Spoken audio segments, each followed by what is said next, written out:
सबैभन्दा पहिलो प्रश्न भनेको मन्त्रीज्यूले सबै नागरिकलाई चाहिँ निःशुल्क स्वास्थ्यको व्यवस्था गर्न कोसिस गर्नु भएको छ। त्यो सबैभन्दा खुसीको कुरा हो। तर अहिलेको स्वास्थ्य बिमाको जुन अवस्था छ, बिमाको 1 लाख रुपियाँको जुन कार्यक्रम छ, 1.5 लाखको कार्यक्रम छ, त्यसले नागरिकको स्वास्थ्य उपचारलाई चाहिँ सम्बोधन गर्न सक्दैन। त्यसका लागि नयाँ के हुन सक्छ त्यो सोच्नु होला मन्त्रीज्यू एउटा। दोस्रो चाहिँ अहिले वीर अस्पताल केन्द्रीय युनिफाइड कोभिड अस्पताल भनेर जुन बनेको छ, त्यो वीर अस्पतालको व्यवस्थापनमा साह्रै किचलो भयो मन्त्रीज्यू। अहिले अस्पतालले जो न्याम्सले पहिला सञ्चालन गरेको छ वीर अस्पताल, उसले भन्छ त्यहाँ डायरेक्टर बस्छ, त्यहाँ न्याम्सले सञ्चालन गरिरहेको छ, त्यहाँ अर्को तरिकाको व्यवस्थापन हुन्छ। अहिले यहाँ मन्त्रालयले नयाँ डायरेक्टर पठाउनु भएको छ, अधिकारी पठाउनु भएको छ, प्रमुख प्रशासकीय अधिकारी, उहाँले गएर अस्पताल सञ्चालन गर्नुभएको छ। यो मन्त्रालय र यो जुन अहिलेको अध्यादेशमा व्यवस्था एकदम क्लियर छ, मन्त्रालयले सञ्चालन गर्छ भन्नुभएको छ। त्यो हुँदा पनि त्यो विवादले गर्दा चाहिँ के देखियो भने अहिले मिडिया पनि लगभग 2 कितामा विभाजन भएको जस्तो देखिएको छ। मन्त्री कोही भन्छन् यहाँ मन्त्रालयले सञ्चालन गर्ने हो, ठिक छ, डाइरेक्टरमा आएर गर्नु भएको छ भन्नुभएको छ भन्नेमा छन्। कोही मिडियाले होइन यो त एकदम मन्त्रालयले चाहिँ राम्रो गरेन भन्ने छ। यसो गर्दाखेरि के हुन्छ भन्दा काम गर्ने मान्छेलाई अप्ठ्यारो हुन्छ, काम गर्ने मान्छेले काम गर्न पाएन। त्यो कुरा चाहिँ न्याम्स र यो मन्त्रालयले यो कसले सञ्चालन गर्ने हो त्यो विवाद चाहिँ टुङ्ग्याउनु पर्यो भन्ने मेरो धारणा छ। धन्यवाद मन्त्रीज्यू, यसको चाहिँ जवाब छ। धन्यवाद जगन्नाथजी। अब प्रकाशजी हुनुहुन्छ, हात उठाउनु भएको।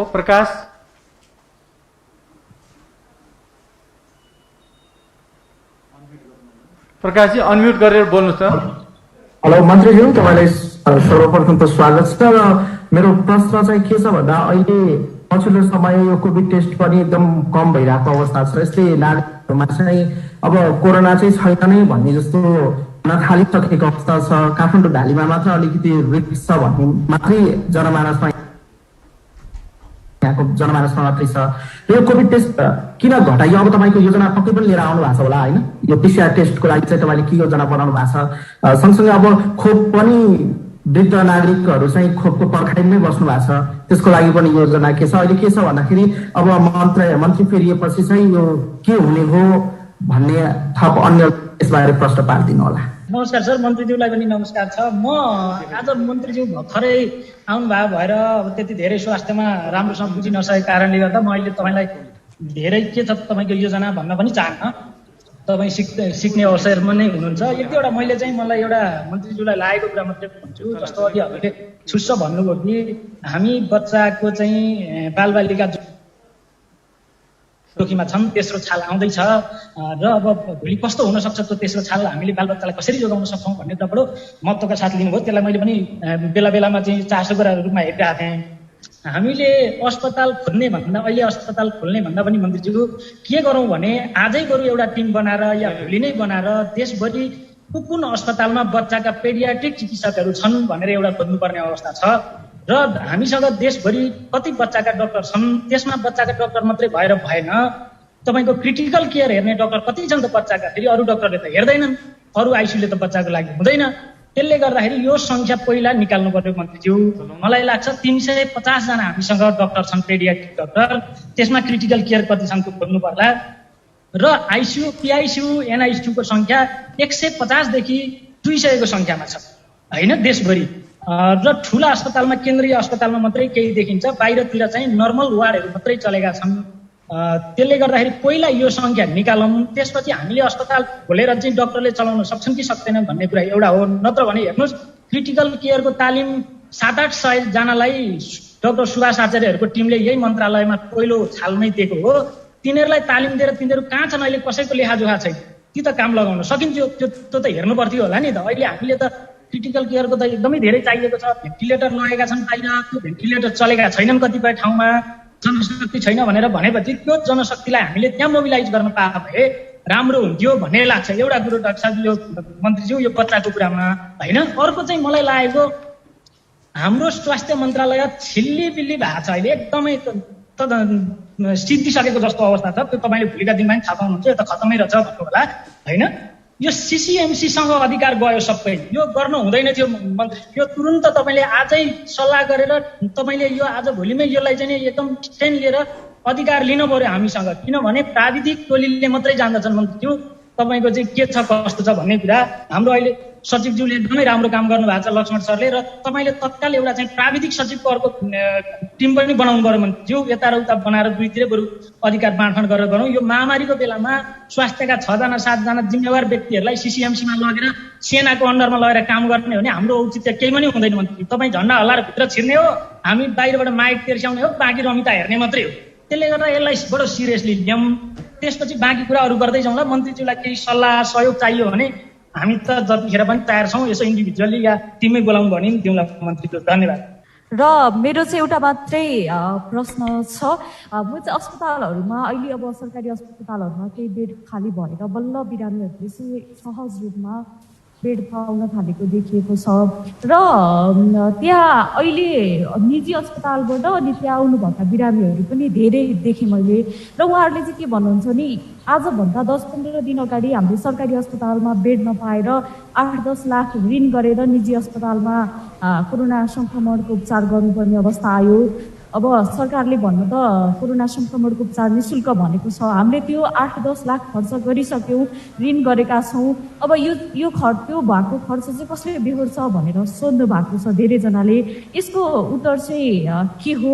धेरै सर्वसाधारणहरूले चाहिँ आजभन्दा यो वैशाख महिनामा कोरोनाको जुन पिक आउट थियो त्यो समयमा चाहिँ सरकारी अस्पतालहरूमा बेड पाउन मुस्किल थियो, कतिपयले निजीमा पनि पाउन मुस्किल थियो। तर पनि अब सक्नेले त खर्च गरे, कतिले चाहिँ अब ऋण गरेर पनि उपचार गरे, उनीहरू अहिले ऋणमा पनि छन् होइन। सरकारले कोरोना सङ्क्रमणको उपचार निःशुल्क भनिरहेको बेलामा धेरै सङ्क्रमितहरू चाहिँ सङ्क्रमणको उपचार गराउँदा ऋणमा डुबेका छन्।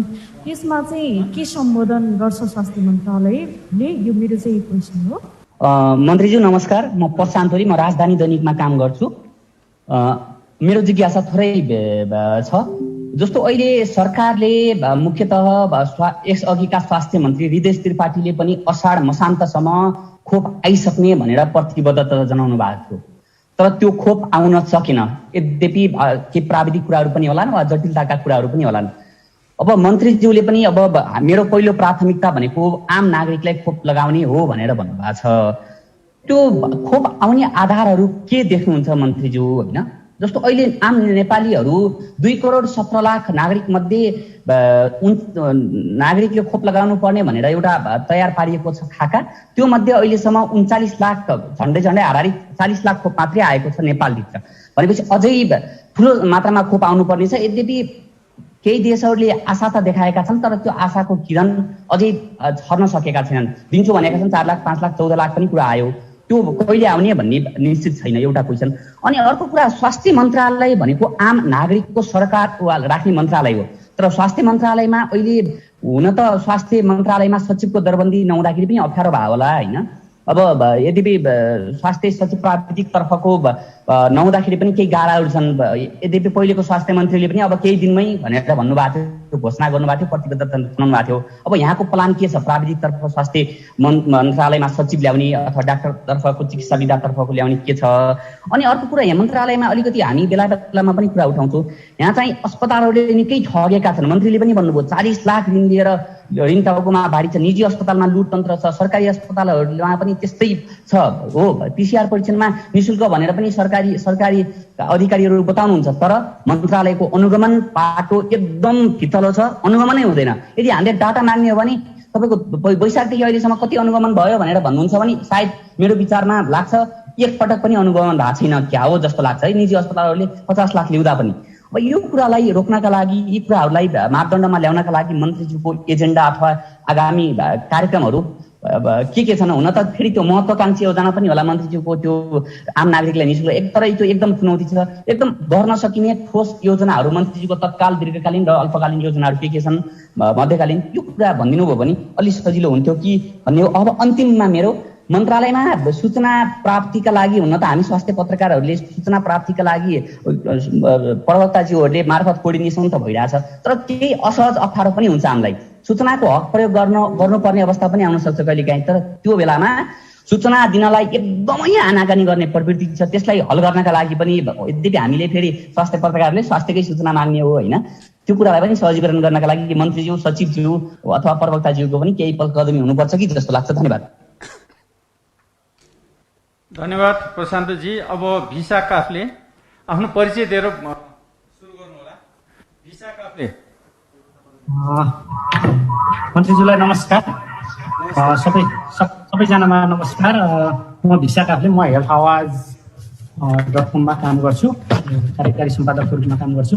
मन्त्रीज्यूसँग मलाई भर्खरै आउनुभएको छ, प्रश्न उत्तर भन्दा पनि मलाई जिज्ञासा लागेका कुराहरू अहिले हजुरले हिजो पनि ब्रिफिङ सुन्नुभयो होला, आज पनि धेरै कुराहरू आयो होला। यो अहिलेको महामारीलाई पार लगाउनको लागि हाम्रो स्वास्थ्य संरचना जुन यो संघीयतामा गयो, संघीयतामा गइसकेपछि सबैभन्दा ठुलो स्वास्थ्यमा चाहिँ समस्या भनेको समन्वयको कुरा छ।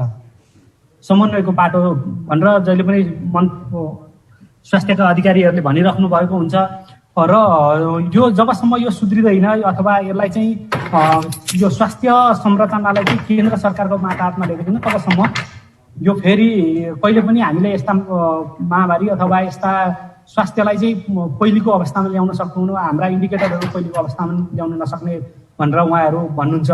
तर बाहिर मुख खोलेर उहाँहरूले भन्नुहुन्न। हजुरलाई पनि अब सुझाव दिनुभयो होला। अहिलेको सबैभन्दा ठुलो समस्या भनेको हाम्रो संरचनागत हिसाबमा बाँडिएको 3 तहको सरकारको 3 तहमा बाँडिएको स्वास्थ्य संरचनाले हो भन्ने कुरा चाहिँ उहाँ स्वास्थ्यका विज्ञहरूले मुख खोलेर चाहिँ भन्नुहुन्न। हामीसँग इन्फर्मल कुरा गर्दा चाहिँ जहिले पनि त्यही भन्नुहुन्छ। हजुरलाई पनि अब 2 दिनको उसमा ब्रिफिङमा त्यो कुरा भयो होला, त्यो सम्बन्धी हजुरले केही विचार राख्नुभएको छ, यसले समस्या भएको हो कि होइन भन्ने कुरामा। अनि अर्को कुरा के भने यो भर्खरै आएको अध्यादेश दुईवटा अध्यादेश आएको छ। एउटा स्वास्थ्य संस्था र स्वास्थ्य कर्मीहरूको सुरक्षाको सम्बन्धमा यो एकापट्टिको पाटोलाई अत्यन्तै राम्रो छ। यसले चाहिँ अब स्वास्थ्य कर्मीहरूको मनोबल बढाउनको लागि एउटा राम्रो काम गर्छ। तर यो स्वास्थ्य कर्मीहरू अथवा स्वास्थ्य संस्थामाथि किन आक्रमण हुन्छ भन्ने कुरा मूलभूत हामी जरामा पुग्नको लागि तपाईँले कति पहल गर्नुहुन्छ? मान्यौँ एउटा मान्छे उपचार गर्न त्यहाँ कुनै सरकारी अस्पतालमै गयो भने टाइममा एउटा चिकित्सक पाउँदैन, टाइममा एउटा औषधि पाउँदैन, टाइममा एउटा प्यारामेडिक्स पाउँदैन, त्यो अपरेसन समयमा भइदिँदैन। यी कुराहरूको पाटोलाई सम्बोधन गर्नलाई तपाईँले कसरी समन्वय खेल्नुहुन्छ? एउटा एकातिरको अध्यादेश ल्याउँदै गर्दा त्यसका ग्राउन्ड लेभलमा भएका कुराहरू कसरी हुन्छन्, कसरी त्यसलाई राम्ररी बनाउन सकिन्छ भन्ने कुरामा यहाँको के हुन्छ दृष्टिकोण? अनि अर्को भनेको अघि प्रशान्त भाइले पनि भन्दै थिए हाम्रो अनुगमनको पाटो अति तल्लो छ भनेर भन्दै थिए। यो कोभिड सुरु भइकन पनि लगभग यो उजुरी परेका धेरैवटा अस्पताल र धेरैवटा केसहरूमा चाहिँ अनुगमन समिति बनाइएका छन्। अनुगमन समिति बनाइएका छन्, प्रतिवेदन ल्याइएका छन्, तर ती बारेमा के भयो भन्ने कुरा आजसम्म काहीँ पनि आउँदैन। यो कोभिड सुरु भइकन लगभग 10-15 वटा चाहिँ त्यस्ता समिति बनियो होला, त्यसको प्रतिवेदन आयो होला, तर त्यसको आउटपुट के हो भन्ने कुरा चाहिँ कहिले पनि बाहिर आउँदैन। यी कुरालाई पनि मन्त्रीज्यूले अलिकति विचार गरिदिनु होला भनेर ती फाइलहरूलाई पनि यसो हेरेर त्यति गर्ने बित्तिकै एउटालाई कारवाही गर्ने अथवा के गर्ने भनिन्छ नाङ्लो ठटाएर चाहिँ के तर्साउने भन्ने जस्तो 1-2वटालाई कारवाही नै गरिसकेपछि अलिकति ठाउँमा आउने हो कि भन्ने त्यति सुझाव राख्दै मेरो धन्यवाद भिसाजी। अब हाम्रो उपेन्द्रज्यू तपाईँ आफ्नो परिचय दिएर छोटो सठिक प्रश्नको लागि अनुरोध गर्दछु। सबैलाई नमस्कार। मधुज्यू, म मकर श्रेष्ठ, म कान्तिपुर पत्रिकामा काम गर्छु। मैले एउटा सानो खासमा मसँग सानो एउटा बिल छ, म यति मात्रै जानकारी गराउँछु। धेरै अघि महँगोमा लिएको कुरा त भन्नुभयो, मसँग बिल छ, मैले यो यति सेयर गर्छु र मलाई जहाँसम्म लाग्छ तपाईँले यो कुरालाई सिरियसली लिनुहुन्छ र यसको चाहिँ कुनै नतिजा पनि आउँछ भन्ने मलाई लाग्छ। एउटा मान्छे चाहिँ वैशाखको 15 गते कोरोना भयो र उहाँको जेठको 9 गते मृत्यु भयो। उपचार गर्दा 10,88,000 खर्च भयो र आइसियूमा उपचार गरे बापत हामीले स्वास्थ्य मन्त्रालयले 7,000 रुपियाँ तोकेको थियो तर त्यो हस्पिटलले 28,800 दिनको आइसियुमा उपचार गरे बापत दिनको 28,800 रुपियाँको दरले 4,03,200 रुपियाँ उहाँ त्यो मान्छेले तिर्न उहाँ बितिसक्नु भयो है मान्छे। र अर्को चाहिँ कोभिड हाई केयर बेडमा राखेको भनेर 14 दिनको 15,000 को दरले 2,10,000 रुपियाँ ल्याएको छ। र डाक्टरको राउन्ड चार्ज भनेर कम्तीमा 1,500 बढीमा 2,500 रुपियाँसम्म लिएको छ। र अक्सिजन सप्लाई भनेर 1 घण्टाको 400 को दरले 2,32,800। मैले अघि एउटा सानो रिक्वेस्ट गरेको थिएँ मन्त्रीज्यूले, अब त्यो नेट प्रब्लम भयो कि के प्राविधिक प्रब्लम जस्तो लाग्यो तपाईँहरूको। मैले एउटा सानो केस मात्रै सुनाएको थिएँ, कम्तीमा मन्त्रीज्यूले कुरा थाहा पाउनु भएर कम्तीमा यो चाहिँ धेरै मान्छेले भएका समस्या भएको हुनाले एउटा मान्छे एउटा बाहिर के आएको थियो भने सरकारीमा जाँदा मर्ने, निजीमा जाँदा घरबार सकिने भन्ने खालको थियो, चलेको थियो। यो चाहिँ यो नहोस्। तर मैले एउटा सानो केस के थियो भने एउटा मान्छेलाई वैशाख 15 गते पोजिटिभ केस हुन्छ र ऊ जेठ 9 गते उसको मृत्यु भयो होइन। उसको उपचारको खर्च बाबत भनेर 10,88,185 रुपियाँ निजी अस्पतालले काठमाडौँ भ्यालीकै एउटा अस्पतालले पैसा लियो। र स्वास्थ्य मन्त्रालयले आइसियुमा उपचार गर्ने बाबत भनेर 7,000 रुपियाँ निर्धारण गरेको छ। त्यसमा 50% लिँदाखेरि पनि 10,500 भन्दा बढी हुँदैन। तर त्यो निजी अस्पतालले कति लियो भने 28,800 को दरले पैसा लिएको छ। 14 दिन आइसियुमा राख्दाखेरि 4,03,200 रुपियाँ पेसेन्ट पार्टीले हस्पिटललाई तिरेको छ, निजी हस्पिटललाई। र कोभिड हाई केयर बेड भनेर 14 दिनको 15,000 को दरले 2,10,000 तिरे। त्यस्तै डाक्टरको चार्ज भनेर दिनको कम्तीमा 15,000 रुपियाँ 1,500 को दरले बढीमा 2,500सम्म लिएको छ। अनि अर्को एउटा अनौठो के छ भने अक्सिजन सप्लाई भनेर 1 घण्टाको 400 को दरले 2,32,000 तिर्नु भयो। यो सबै यो भूमिका किन बाँधेको भने कम्ती मन्त्रीज्यूले यस्ता यो विकृतिहरू छन्, नियमभन्दा बाहिर गएकोलाई चाहिँ ट्र्याकमा ल्याउनुहुन्छ भनेर मैले सेयर गरेँ। हस्, साथीहरूको केही छ भने च्याट बक्समा लेख्नु होला। अब माननीय मन्त्रीज्यूलाई यहाँ आएको जिज्ञासाहरूको लागि सम्बोधनको लागि अनुरोध गर्दछु र केही प्राविधिक पक्षहरू सचिवज्यू डिजी साहबलाई समेत म अनुरोध गर्नेछु। र सर्वप्रथम म माननीय मन्त्रीज्यूलाई अनुरोध गर्दछु।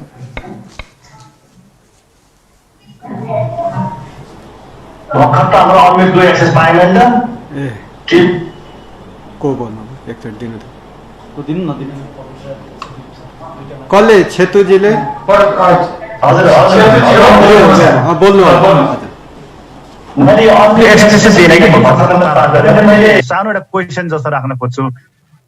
खास गरी यो अहिले जति पनि विदेशी र यो दात्री संस्थाहरूले दात्री निकायहरूले दिएको यो स्वास्थ्य सामग्री चाहिँ अलिकति दुर्गम क्षेत्रमा पुगेन भन्ने गुनासो छ। मेरै जिल्लाको भोटखोला गाउँपालिकाले अहिलेसम्म कोरोना नियन्त्रणको लागि स्वास्थ्य सामग्री भनेको एउटा सेनिटाइजर पनि एउटा मास्क पनि पाएको छैन भनेर उहाँहरूले मलाई हिजो खबर गर्नुभयो। अनि मैले मन्त्रालयमा बुझ्दा पनि यो चाहिँ माग भए अनुसार मात्रै हामीले दिने गरेका छौँ भन्ने खालको कुरा भयो। तर एकदमै ठुलो परिणाममा चाहिँ विदेशबाट यो मास्क, सेनिटाइजरहरू, यो फेस मास्कहरू आएको छ। यसलाई व्यवस्थापन कसरी भएको छ? यो प्रयोगविहीन भएर बस्नुभन्दा बरु दुर्गम क्षेत्रमा बाँड्दाखेरि उपयुक्त हुन्थ्यो जस्तो लाग्छ मलाई एक चाहिँ। अब अर्को कुरा चाहिँ यो नेपाल आर्मीलाई, नेपाली सेनालाई चाहिँ सब व्यवस्थापनको जिम्मा दिँदाखेरि प्रत्येक अस्पतालले सेनालाई चाहिँ पिपी सुटदेखि लिएर सबै सामग्री खरिद गरिदिन पर्छ तपाईँहरूले भनेर 30 देखि 35,000सम्म चाहिँ प्रत्येक मृतकको परिवारबाट असुल्ने गरेको मैले भेटेँ 2-3टा इभेन्टहरू। अब त्यो स्वास्थ्य सामग्री सरकारले नै उपलब्ध गराउने हो कि परिवारले नै उपलब्ध गराउनु पर्ने हो? यो अलिकति यस्तो भएको कारणले यसमा अलिकति अनुगमन फितलो हो जस्तो लागेको छ। मन्त्री यो तपाईँलाई जानकारी होस् भनेर मात्रै।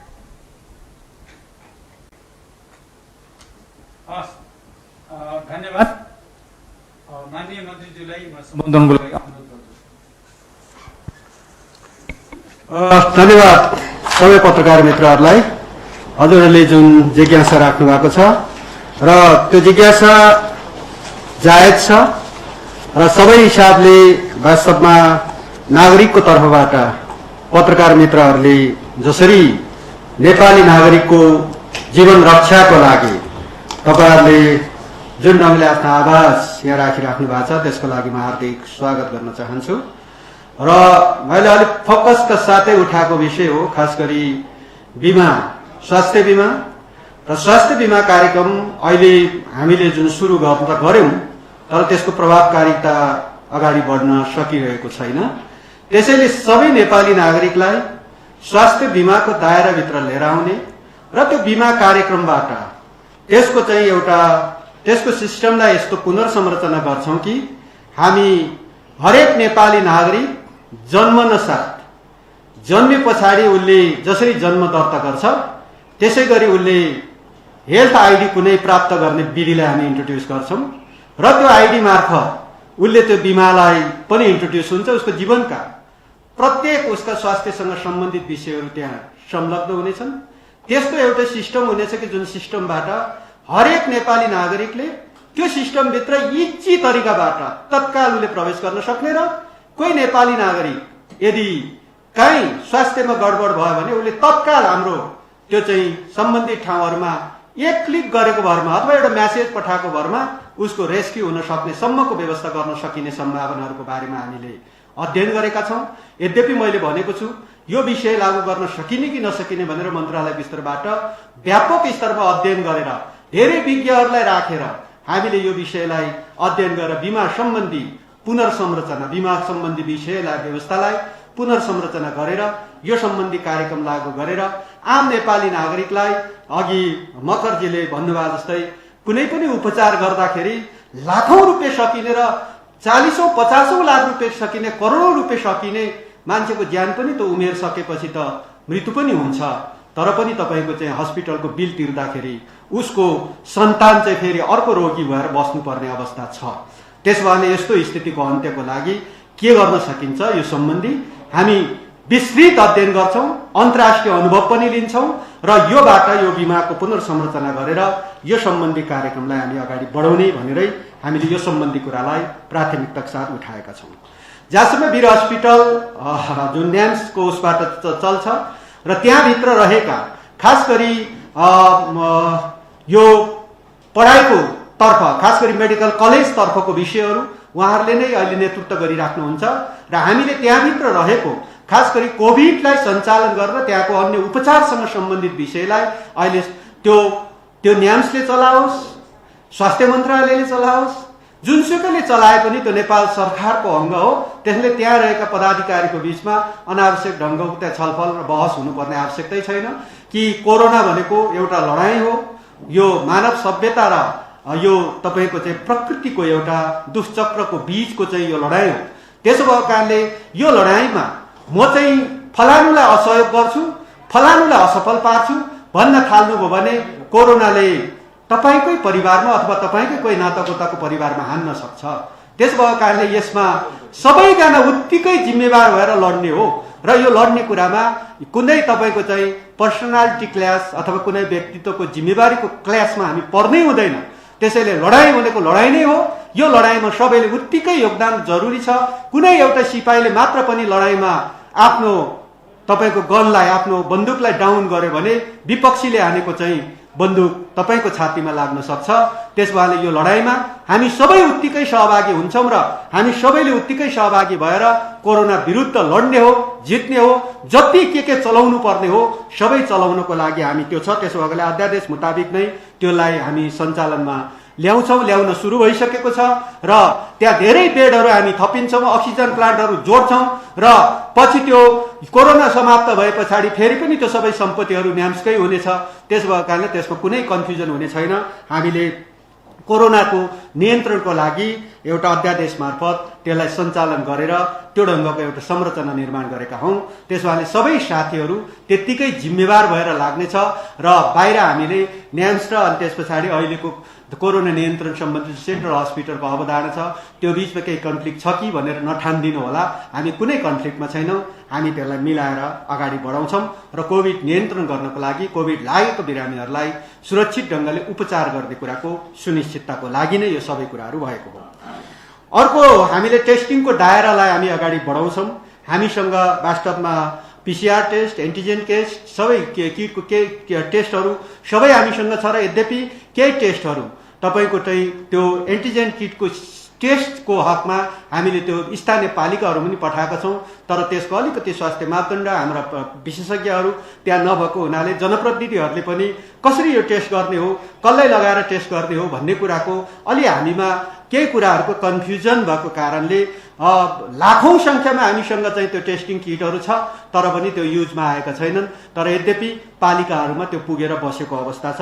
तर पनि हामीले त्यसलाई अब स्वास्थ्य मन्त्रालयले त्यो सम्बन्धी सबै अनुगमनहरू गरेर टेस्टिङको दायरालाई बढाउँछौँ र जति धेरै टेस्टिङको दायरालाई बढाउँछौँ, जति धेरै मान्छे त्यो टेस्टिङबाट चाहिँ यदि संक्रमित हो भन्ने प्रमाणित हुन्छ, त्यति धेरै मान्छेलाई आइसोलेसनमा राखेर अथवा कतिपयलाई संक्रमणबाट अलि जटिलता आयो भने हस्पिटलमा राखेर उपचार गर्न सक्यौँ भने थप संक्रमित हुने कुरालाई हामीले घटाउन सक्छौँ भन्ने हामीलाई विश्वास छ। अर्को अलिकति खोप सम्बन्धी कुरामा प्रश्न छ, खोप कसरी प्राप्त हुन्छ, कसरी सुनिश्चित हुन्छ र दोस्रो डोजको खोपको कतिपय कुराहरू छ। हामीले ज्येष्ठ नागरिकहरू मूलतः 65 वर्षभन्दा माथिका नागरिकहरूलाई खोप लगायौँ र पहिलो डोजको खोप लगाएका छौँ, करिब त्यो 13 लाखको संख्यामा छ। त्यसमा कारणले त्यो 13 लाख जनसङ्ख्या जो पहिलो डोजको खोप लगाउनु भएको छ, उहाँहरूलाई दोस्रो डोजको खोप लगाउनको लागि हामीले आवश्यक पहल र प्रयत्न गरिरहेका छौँ। त्यो खोप प्राप्त गर्ने कुरामा हामीलाई विश्वास छ कि छिटै त्यो खोप प्राप्त गरेर हाम्रा ज्येष्ठ नागरिकहरूलाई जीवन रक्षा गर्ने कुरामा हामी वचनबद्धता व्यक्त गर्न चाहन्छौँ। र भोलि आज 24 गते म यहाँ बोलिरहेको छु, भोलि 25 गते हामीले 25 गतेबाट हामीले फेरि पनि 60 देखि 64 वर्ष उमेर अवधिका हाम्रा ज्येष्ठ नागरिकहरूको खोप हामी सञ्चालन गर्नेछौँ र भोलिबाटै 25 गतेबाटै हामीले त्यो कार्यक्रम सञ्चालन गर्नेछौँ र त्यसमा पनि केही फ्रन्ट लाइनमा रहेका साथीहरूलाई खोपको दायराबाट छुटेका छन् भने उहाँहरूलाई समेत त्यो दायरामा लिएर आउने गरी हामीले अगाडि बढाउँछौँ। त्यसैले खोप प्राप्त गर्ने, त्यसको व्यवस्थापन गर्ने, खोप लगाउने कुराको हाम्रो क्षमता जति छ र हामी सम्पूर्ण नेपाली जनतालाई केही महिनाभित्रै अब खोप प्राप्त हुँदाखेरि खोप लगाउने कुराको हामी सुनिश्चितता दिन चाहन्छौँ र सबै मित्र राष्ट्रहरूसँग जोसँग खोप उत्पादन गर्ने क्षमता छ हाम्रा, मैले अघि नै भने हामी सबै किसिमको उपायहरू अपनाएर खोप प्राप्त गर्ने कुराको समेत हामी जानकारी गराउन चाहन्छौँ।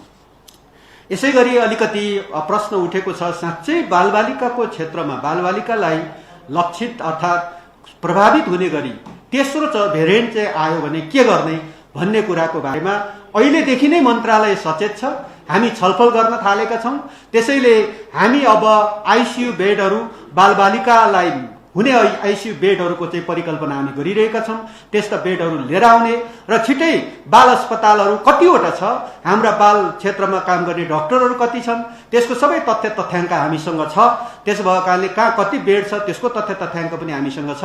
त्यसैले त्यो तथ्य तथ्याङ्ककै बेसमा रहेर अब पुग्दैन, महामारी भनेको महामारी नै हो, महामारीमा पुग्दैन। त्यसो भएको कारणले त्यो नपुग्ने कुरालाई ध्यानमा राखेर अलि त्यसलाई घटाउने र त्यसलाई पुर्याउनको लागि अहिलेदेखि तयारी गर्ने कुराको पनि म सुनिश्चितता दिन चाहन्छु कि हामी त्यो ढङ्गले लागिरहेका छौँ। अहिलेदेखि हामीले त्यसो गर्नको लागि सबै किसिमका हाम्रा संयन्त्रहरू परिचालित भएका छन्। यसै गरी अब अलिअलि सरकारी अङ्गहरू हुन्, नेपाल सरकारको अङ्गहरू हुन्। स्वास्थ्य मन्त्रालय नेपाल सरकारको अङ्ग हो, सिसिएमसी भनौँ नेपाल सरकारको अङ्ग हो, क्याबिनेट छ, म प्रधानमन्त्रीजी हुनुहुन्छ, स्थानीय सरकारहरू छन्, प्रदेश सरकारहरू छन् र हाम्रो स्वास्थ्य पनि वास्तवमा 3 तहमा बाँडिएकै छ। सङ्घीय सरकारले हेर्ने, त्यसपछि प्रदेश सरकारले हेर्ने र स्थानीय तहले हेर्ने गरी 3टा तहमा बाँडिएकै छ। तर यद्यपि मैले अघि नै भने जस्तै यिनीहरूको बीचमा कहीँ कतै कन्फ्लिक्ट हुनु हुँदैन र हुन दिँदैनौँ र त्यो सुनिश्चितता म दिन चाहन्छु। यो कन्फ्लिक्ट हुने भनेको फलानुलाई असफल पार्छु भनेर कोही मान्छे पनि, कोही संस्था पनि, कोही निकाय पनि लाग्यो भने त्यसले तपाईँलाई नै असर पर्नेछ। फलानुलाई असुरक्षित पार्दा फलानु आफै असुरक्षित हुन सक्छ। त्यो कुरालाई ध्यानमा राखेर हामी सबै बीचमा समन्वय राखेरै 3टै तहको सरकार र सरकारले खडा गरेका सबै अङ्ग प्रत्यङ्गहरू जसले कोरोनाको विरुद्ध लड्नुपर्नेछ सबैसँग समन्वय राखेरै काम गर्ने कुराको म सबैलाई जानकारी गराउन चाहन्छु। र अब स्वास्थ्य खर्चको कुरा अघि उठेकै छ, एकदमै जटिल ढङ्गले उठेको छ, खास गरी कोरोना उपचारसँग सम्बन्धित भएर। त्यसैले मैले अघि पहिल्यै भनिसकेको छु कि एउटा कोरोनाको उपचार गर्दाखेरि आइसियु भेन्टिलेटर सबै बेड चार्ज सबै जोड्दाखेरि अघि मक्करजीले 10 लाख कतिको बिलको कुरा गर्नुभयो। मैले सुनेको 40 लाखसम्मको पनि सुनेको छु मसँग आएको रिपोर्टमा। त्यसैले यो अलि अति भएको छ। सरकारले तोकिदिएको छ कि एउटा निश्चित रेन्ज तोकिदिएको छ कि हामीले स्वास्थ्य मन्त्रालयले त्यसको सबैको एउटा रेन्ज तोकिदिएको छ। त्यो रेन्जभित्र तपाईँको चाहिँ रहेर उसले उपचार गर्नुपर्ने हुन्छ र हामी अनुगमनको पाटोलाई प्राथमिकताका साथ अगाडि बढाउँछौँ। त्यो सम्बन्धित बिरामीको आफन्तले पनि त्यो हामीलाई तिरेको बिलको रेकर्डहरू उपलब्ध भयो भने सम्बन्धित अस्पतालमा के हो भन्ने कुराको भेरिफिकेसन हामी वास्तवमा वाणिज्य मन्त्रालय, स्वास्थ्य मन्त्रालय, सरकारका सम्बन्धित अरू अङ्गहरू छन्, अर्थ मन्त्रालय, यो सबैसँग हामीले समन्वय गरेर त्यसको अनुगमन गरेर तोकिएको रेन्जभित्रै रहेर वास्तवमा सतर्कता केन्द्र पनि छ। हरेक सरकारका चाहिँ त्यो निगरानी गर्ने अङ्गहरू छ, प्रेस छ हामी बीचमा, राज्यको चौथो अङ्ग। त्यसले यो सबैले सचेत भएर त्यस्ता चिजहरूको अनुगमन गरेर कन्ट्रोल गर्ने मेकानिजमलाई हामीले डेभलप गर्छौँ। त्यो अनुसार त्यस्ता चिजहरू पनि अगाडि बढाउँछौँ। र अब अलिकति मैले अघि नै भने यो खास गरी तपाईँको चाहिँ कोभ्याक्स भन्ने एउटा चाहिँ ठुला राष्ट्रहरूले एउटा अन्य राष्ट्रहरूलाई सहयोग गर्ने गरी कोरोनाको खोप सहयोग गर्ने गरी एउटा चाहिँ खडा गरेको संस्था र त्यो मार्फत त्यसले पनि खोप प्राप्त नगरिरहेको कारणले त्यसबाट प्राप्त हुने केही खोपहरू पनि हामीले अहिले प्राप्त गर्न सकिरहेका छैनौँ। नेपाल सरकारलाई त्यसबाट पनि केही खोपहरू प्राप्त हुने कुराको सुनिश्चितता छ तर उसले प्राप्त गर्न साथ हामीले पनि प्राप्त गर्छौँ। त्यो कुरालाई पनि म सबै साथीहरूलाई जानकारी गराउन चाहन्छु र त्यसमा हामी पहल लिएर अगाडि बढिरहेको छ। यसै गरी अब सूचना प्राप्तिको कुरालाई अलि प्राथमिकताका साथ एकजना मित्रले उठाउनु भएको छ। मैले भने आजको मितिभन्दा अगाडिको के भएको छ तपाईँहरूलाई आवश्यक पर्यो सबै प्राप्त हुनेछ। कुन कुन संस्थाले के गरी हेर्न चाहनुहुन्छ त्यो प्राप्त हुनेछ। आजको मितिभन्दा पछाडि त्यो सबै जिम्मेवारी मेरो हुनेछ। सबै पारदर्शी ढङ्गले हुनेछ। कुनै पनि चिज वास्तवमा अपारदर्शी हुने छैन। पारदर्शिता सबभन्दा ठुलो कुरा हो। त्यसो भएको कारणले हामी सूचनाको हक अन्तर्गत स्वास्थ्य मन्त्रालयबाट हुने हरेक चिजहरू वास्तवमा हामीले पारदर्शी ढङ्गले गर्नेछौँ। त्यसमाले सबै पत्रकार मित्रहरू निश्चिन्त रहनुहोस्। तपाईहरू मार्फतै आम नागरिकको बीचमा सूचना जाने भएको कारणले हामीले सहज ढङ्गले मन्त्रालयबाट सूचना प्राप्त गर्ने कुरालाई यहाँ त्यो वातावरण बनाउने कुरा म तपाईहरूलाई जानकारी गराउन चाहन्छु। र यसै गरी अलिकति स्वास्थ्य कर्मीहरूको सुरक्षा र स्वास्थ्य संस्थाहरूको सुरक्षासँग जोडेर पनि प्रश्न उठेको छ। र एउटा कुरा त मसँग रिपोर्टहरू आएको छ। कतिपय स्वास्थ्य कर्मीहरू खास गरी नर्सहरू जो चाहिँ विभिन्न सरकारी अस्पतालहरू, निजी अस्पतालहरू, निजी स्वास्थ्य संस्थाहरूमा काम गर्ने नर्सहरूको चाहिँ अत्यन्त ठुलो पीडा मैले सुनेको छु। त्यसो भएले नेपाल सरकारले तोकेको न्यूनतम पारिश्रमिकको दर भित्र छ कि छैन त्यसको अनुगमन गर्छौं। यदि छैन भने त्यस्ता संस्थाहरूलाई के गर्ने भन्ने कुराको कानुन बमोजिम अगाडि बढ्ने कुराको म जानकारी गराउन चाहन्छु।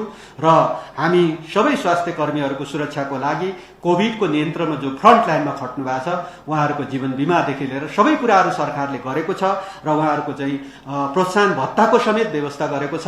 त्यसो भएको कारणले सबै स्वास्थ्य कर्मी र स्वास्थ्य संस्थाहरूको सुरक्षाको हिसाबले हामी त्यही ढङ्गले लाग्छौँ र कतिपय उपचारकै क्रममा तल बितल भएर अथवा कालगतिले पनि उपचार गर्दा गर्दै मृत्युवरण गरिसके पछाडि त्यसका आफन्तले गरिने कतिपय व्यवहारहरू कतिपय ठाउँमा हामीले हेरेका छौँ। त्यसको सुरक्षा पनि हामीले वास्तवमा प्राथमिकतामा पर्छ।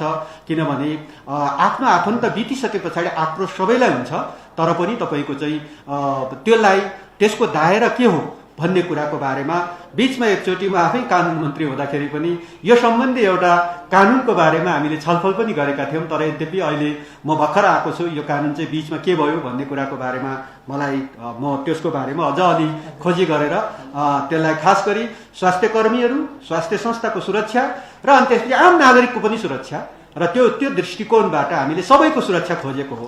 त्यसले कोही एउटाको सुरक्षा दिँदाखेरि अर्कोको असुरक्षा होस् भन्ने हामी चाहँदैनौँ।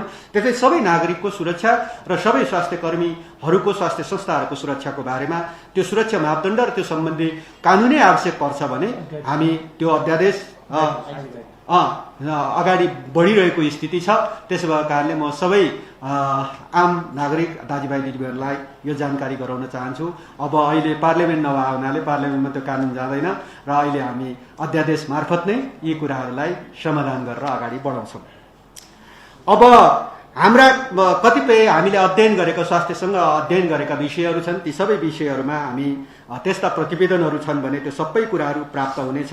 र यसै गरी खास गरी हामीले चाहिँ उपचारको चाहिँ बिरामीहरूलाई उनीहरूलाई चाहिँ उपचार गर्नको लागि सरकारले तोकिदिएको दर रेट र त्यो दर रेटभन्दा बढी एक्सेस गरेर कसैले बिल जोडेको पाइयो भने त्यो जुनसुकै स्वास्थ्य संस्था होस् त्यसको अनुगमन, मैले अघि नै भने अनुगमन गर्ने सरकारका विभिन्न मन्त्रालयहरू छन्, विभिन्न अङ्गहरू छन्, त्यसबाट चाहिँ हामीले अनुगमन गरेर त्यस्ता स्वास्थ्य संस्थाहरूको के हो भन्ने कुराको बारेमा हामीले अनुगमन गर्छौँ। यसको अलावा म एउटा विषयमा प्रष्ट छु कि नेपाल भन्ने मुलुक यति स्वर्ग जस्तो मुलुक छ र यो मुलुकमा नेपाली जनता स्वास्थ्यको हिसाबले सुरक्षित हुनु पर्यो। त्यति मात्र होइन, हरेक नेपालीहरू यो मुलुकमा स्वास्थ्य शिक्षा प्राप्त गर्नको लागि उसले यो मुलुकमा खोज्छ भने त्यसको स्वास्थ्य शिक्षा प्राप्त गर्ने ग्यारेन्टी गर्नको लागि पनि नेपाल सरकार शिक्षा मन्त्रालयसँग समन्वय गरेर आगामी दिनमा हामीले त्यस्तो स्वास्थ्य संस्थाहरू कति बनाउन सकिन्छ। सरकारले लक्ष्य राखेकै छ 7वटा प्रदेशमा हामी मेडिकल कलेजहरू निर्माण हुन सकौँ। त्यसै गरी दुर्गम ठाउँहरूमा पनि मेडिकल कलेजहरू निर्माण हुन सकौँ, जसको कारणबाट कोही एउटा नेपालीले लाखौं रुपियाँ खर्च गरेर विदेशमा पढ्न जाने भन्दा केही थोरै रकममा पनि हामीले नेपालमै स्वास्थ्य शिक्षा प्राप्त गर्ने व्यवस्थालाई पनि इन्ट्रोड्युस गर्नको लागि हामी स्वास्थ्य मन्त्रालय र शिक्षा मन्त्रालयको संयुक्त पहलमा त्यो सम्बन्धी कुरालाई समेत पनि म अगाडि बढाउने कुरालाई तपाईहरूको बीचमा जानकारी गराउन चाहन्छु। सम्भवतः आएका प्रश्नहरू यिनै हुन् र अलिकति यहाँ दुर्गम जिल्लामा स्वास्थ्य सामग्री पुगेन भन्ने जिज्ञासा छ। म यहाँ विभागीय प्रमुखज्यूहरू पनि हुनुभएको हुनाले त्यो वितरणको कुरालाई अब पारदर्शी ढङ्गले समानुपातिक ढङ्गले सबै ठाउँमा पुग्न सकोस् भन्ने कुरालाई ध्यानमा राख्नको लागि म वास्तवमा निर्देशनै गर्न चाहन्छु।